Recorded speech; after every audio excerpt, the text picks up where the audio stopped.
अगर तुम्हें MD cat chemistry में 45 में से 45 मार्क्स लेने हैं ना, तो तुम्हें केमिस्ट्री के हर चैप्टर को, हर टॉपिक को एमडी कैट लेवल पर तैयार करने के लिए इस 5 स्टेप के फार्मूले को इस्तेमाल करना पड़ेगा। और साथ ही साथ बस तुमने कुछ वो मिस्टेक नहीं करनी जिसके से अक्सर बच्चों को हर साल एमडी कैट रिपीट तक करना पड़ जाता है।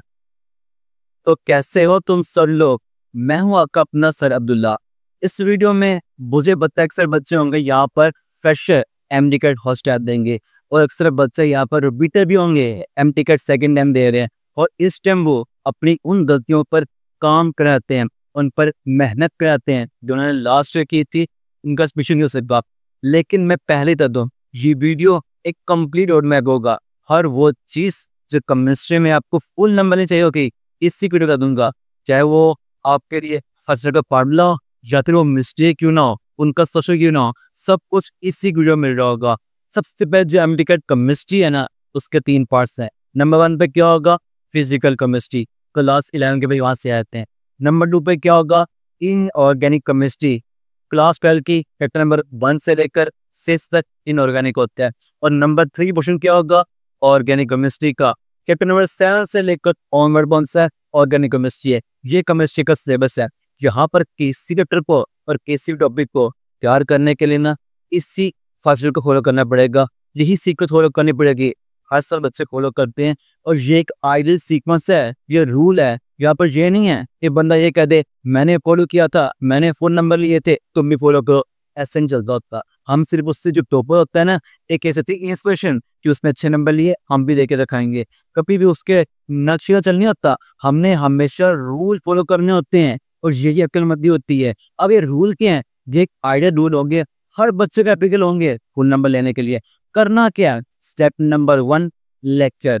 हाँ ना मेरे दोस्त, केमिस्ट्री में ना अक्सर तुम्हें कहते मिलेंगे समझ नहीं आती, केमिस्ट्री समझ नहीं आती। और भाई तुम्हें आने ही किस तरह है, केमिस्ट्री में कितने टॉपिक होंगे, उनको समझने के लिए बेसिक कॉन्सेप्ट पे चाहिए। वो कहाँ से होगा, लेक्चर से होगा। लेक्चर मेन चीज है। लेक्चर लेना किसका है, उस टॉपिक का, उस चैप्टर का जिसका टेस्ट है। ये एमडी कह रहा है, या फिर हम ये नहीं करेंगे जो मन की तैयारी के जो कि नहीं किया, नहीं, एक स्केड्यूल फॉलो करना पड़ेगा। वहां पर टेस्ट होगा, तो टेस्ट है उसके जो बुक्स हैं, जो टॉपिक है, आज उन्हें तैयार करना है और कुछ भी तैयार नहीं करना है। ये सीक्वेंस होगी, उसी का रचना है, उन्हें तैयार करना है। Step number 2 lecture notes.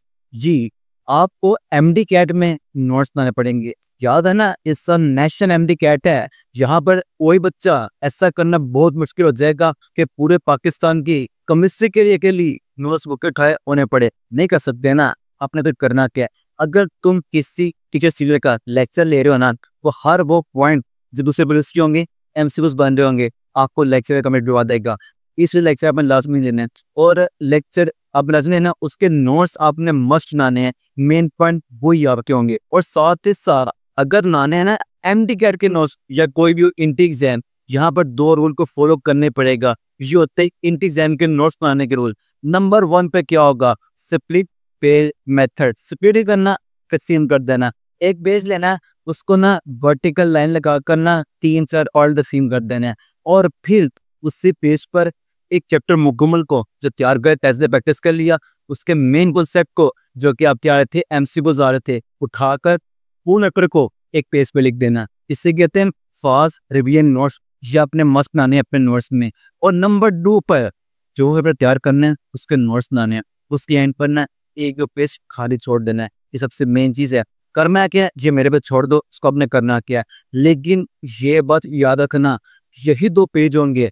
जो एक वो बच्चा जिसका इस साल होगा एडमिशन, वो एक वो बच्चा जिसका एडमिशन नहीं होगा, उसमें डिस्कस करेंगे। करना क्या है मैं आपको बताता हूँ ना, लेकिन बस आपने अपने नोट्स ना तो इन 2 रूल को लाजमी फॉलो करना है। Step number 3 book. जी, अब आ गई बुक। ये केमिस्ट्री है, मैं आपको प्रेफर करूंगा सिर्फ और सिर्फ ना अपने परवेज की बुक कर लो। वहां से 70-80% एमसीक्यूज वही से आ रहे होंगे। और बाकी आपकी बात रही दूसरे पेज की बुक करने की, जी इस साल है तो नेशनल एमडी कैट है, सबका सिलेबस सेम होगा। लेकिन मेरे दोस्त आपने नोट्स तो बनाए हैं ना, और वो टीचर इतने सीनियर होते हैं, वो आपको सारे पॉइंट्स वहीं लिखवा देंगे नोट्स में। आपने बुक पढ़ ली, अपने नोट्स पढ़ लिए, आपके लिए काफ़ी रहेगा। बाकी टेस्ट देने हैं ना, वह पॉइंट क्लियर हो जाएंगे। तो केमिस्ट्री है, बायोलॉजी नहीं है, कोई खास इतनी ज़रूरत नहीं है यहाँ पर कि आप दूसरे किसी बुक में टाइम वेस्ट करें। अपनी कर लें, नोट्स बना लें, टेस्ट दे लें, आपकी तैयारी वहाँ से मुकम्मल हो जाएगी। स्टेप नंबर 4, ये make this step by practice. अब मेरे दोस्त, मैंने एक कोड बनाया था अपने टाइम पर जब मैंने कुल एमडी कैट दिया था। वो कोड क्या है जिसको आपको हर अपने को बोलना है, वो क्या है? अगर तुम्हें टॉप करना है यार तो टेस्ट दो लगातार बार बार। अगर तुम्हें टॉप करना है यार तो टेस्ट दो लगातार बार बार। ये बात याद रखना, टेस्ट ही मेन चीज होगी जो डिफरेंस करेगी एक टॉपर बच्चे में, एक एवरेज बच्चे में। एवरेज होता है, इसका सेशन नहीं होता, करता क्या है, पढ़ी जा रहा है, बस पढ़ी जा रहा है, बस पढ़ी जा रहा है, कुछ भी नहीं कर रहा। एक टॉपर बच्चा करता है, पढ़ भी रहा है लगातार, टेस्ट भी दे रहा है, टेस्ट भी दे रहे ना, वो समझ भी रहे, सीख भी रहे। ये मेन चीज होती है जो आपने फॉलो करनी होती है। प्रैक्टिस उसमें डिफरेंस करती है दो बच्चों में जो कि कर रहे होते हैं, एमबीए तरी कर रहे होते हैं।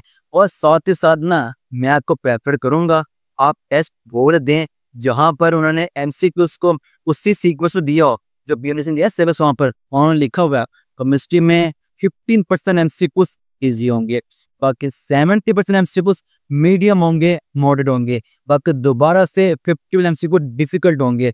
तो अगर आप प्रैक्टिस वहां से करते हैं ना जहाँ सबको बताया हुआ है ये डिफिकल्ट है, ये इजी है, मीडियम है, at the end day MD CAT वेस्ट दिन तो अपने आपको ये बात करोगे अगर मुझे इजी भी आता है ना मैं एमसी को डिफिकल्ट भी किया है, मुझे परेशान होने की जरूरत नहीं है। तो पता होगा एक ऑफ नहीं होगा डिफिकल्ट एंड डिफिकल्ट मैंने आपको एमसी बस आते होंगे। आपने प्रेफर ये करना है वो वाले एमसी प्रैक्टिस अपने करने हैं जहाँ पर सब कुछ सीक्वेंस होगी। अब स्टेप नंबर 5 सबसे मेन स्टेप क्या? रिवीजन। हाँ, रिवीजन हमने करने ही कैसे होती है? रिवीजन करनी होती है प्रैक्टिस से। एमडी कैट का वे रूल है। मैं आपको एक और मैं दूं, आप अपनी केमिस्ट्री कैसे तैयार करेंगे कि जो आपकी होगी 3-4 मार्क जर्नी एमडी कैट की। सबसे पहले आपका होगा एक 50-60 डेज का होगा तैयारी करने का स्केड्यूल होगा। वहां पर आपने अपने सिलेबस को चैप्टर वाइज मुकम्मल करना है। वहाँ मेन काम यही है, लेक्चर लेने, नोट्स बनाने, सिलेबस क्लियर करने, प्रैक्टिस करनी, जो प्रैक्टिस करना है वो आपने करनी है। ये आपने कर लिया। फिर अब बात है सबसे मेन चीज, वो क्या होगा? एफएलपी और रिवीजन सेशन होगा। यही पर ही आपके 180 एमसीक्यू टेस्ट होंगे, एफएलपी हो जाएगी। इसे हम कहते हैं मॉक टेस्ट कहते हैं। एफएलपी को जो होती है फुल एंड पेपर जैसे आपका एमडीए पेपर होगा, इसे मॉक टेस्ट कहते हैं। ये होगा और साथ के साथ इन्हीं टाइम की तरह आपकी ना सिलेबस थी 4 से 5 बार रिवीजन हो जाएगी। ये मोर देन इनफ रहेगी, इसे कहते हैं रिवीजन करना। और फिर जो एंड में लग जाएंगे ना वहां पर होगी फाइनल रिवीजन और सारे पास्ट पेपर के एमसीक्यूज और सारे पास्ट पेपर के एमसीक्यूज वहां पर प्रैक्टिस कर लेने। एमसीक्यूज कौन से? पास्ट पेपर के, सिर्फ अपने परफॉर्मेंस के नहीं, ये नेशनल एमडी कैट है, पूरे के पूरे पाकिस्तानी करने पड़ेंगे, प्रैक्टिस करने पड़ेंगे, इजी होंगे। बस आपने प्रैक्टिस वो करने हैं और लास्ट का आपने रिवीजन करनी है। ये आपका एमडी कैट का ना केमिस्ट्री का एक कंप्लीट ऑर्डर है उसको तैयार करने का। और अब बात का सबसे मेन स्टेप, वो क्या? याद है ना मैंने नोट्स में 1-2 पेज खर्च हुए थे। अब आपने करना क्या? टेस्ट दिए, प्रैक्टिस टेस्ट दिए, एफएलपी दिए, वहां पर आपने कुछ एमसीक्यूज ठीक होंगे और बाकी एमसीक्यूज सीखने को मिलेंगे। ये बात आज अपने दिमाग में पल्ले बांध लो, एमसीक्यूज गलत कभी नहीं होंगे। आखिरी दिन तक एमसीक्यूज सीखने को मिलेंगे। सीखना कैसे? इनसे वो कॉन्सेप्ट जो एमसीक्यूज में लगा था वो एमसीक्यूज गलत हो गए, उसी कॉन्सेप्ट को हर चैप्टर के एंड पे लिखना है। यहाँ पर ये कॉन्सेप्ट है, इससे एमसीक्यू बन के और मेरे गलत हुए थे, मैंने सीख लिया। जब भी नोट्स वाइज करूंगा उन्हें भी रिवाइज करूंगा। मेरे एट दी एंड लास्ट दिन जब मैं एमडीआर पे देना है तब एमसीक्यूज कोई गलत नहीं हो रहा। ये मेन चीज़ है जो एक आम बच्चे में और एक टॉपर बच्चे में डिफरेंस करेगी। आपने इसे मस्ट फॉलो करना है। करिए है ना, समझे ना कितने मजे की बात होगी नोट्स बनाने वाली। इन दो को अपने फॉलो करना है नोट्स बनाते हुए, और इसी टॉपिक को चैप्टर को तैयार करने के लिए आपने इस हासिल को खाना साल करना है। लेक्चर लिया, ले लिए, नोट्स बनाए, ले लिए, बुक पढ़ी, पढ़ ली, टेस्ट दिया, कर लिया, और मुकम्मल रिवीजन भी आपकी उसी टेस्ट में हो जाएगी। तो ये सब कुछ आपका ये मुकम्मल हो जाएगा। अब मैंने आपको इतना कुछ बता दिया है कि आपने टेस्ट को ऐसे देना है कि करने कहाँ से हैं। तो मेरे दोस्त, जैसे मैंने क्लास 11 के और 12 के बोर्ड एग्जाम की तैयारी के लिए मुकम्मल सिस्टम लॉन्च किया था ना, और बच्चों ने कितने पॉजिटिव यूज किए, कितना बच्चों को बेनिफिट हुआ इससे। इस वजह से इस साल भी मैं आपके लिए ना क्लास 12 के बाद जो बच्चे होंगे, क्योंकि मेरे पास मेजोरिटी बच्चे 70-80% क्लास 12 के थे, अब वो देने अपने एमडी कार्ड दे रहे हैं। आप सबके लिए मैं कंप्लीट टेस्ट लॉन्च करूंगा। और एक बात याद रखना, कोई भी बच्चा होगा ना जो सीनियर होगा, टॉप किया होगा, उससे टीचर से पूछ लेना, वो आपको यही बात करेगा आपने हमेशा उस एमसीक्यूज को सोल्व करना है जिसका सोल्यूशन मौजूद होता है। और इन क्वेश्चन में जो एमसीक्यूज होंगे, क्योंकि वो मैंने सोल्व किए होंगे, अकेले करें एमसीक्यूज को बड़ा सिंपल इस तरीके सोल्व किया होगा आपके लिए, जो आपका मुकुल से मैं लॉन्च कर रहा हूँ। तो फिर तब तक के लिए फीमान अल्लाह, मिलते हैं अगली ज़बरदस्त वीडियो।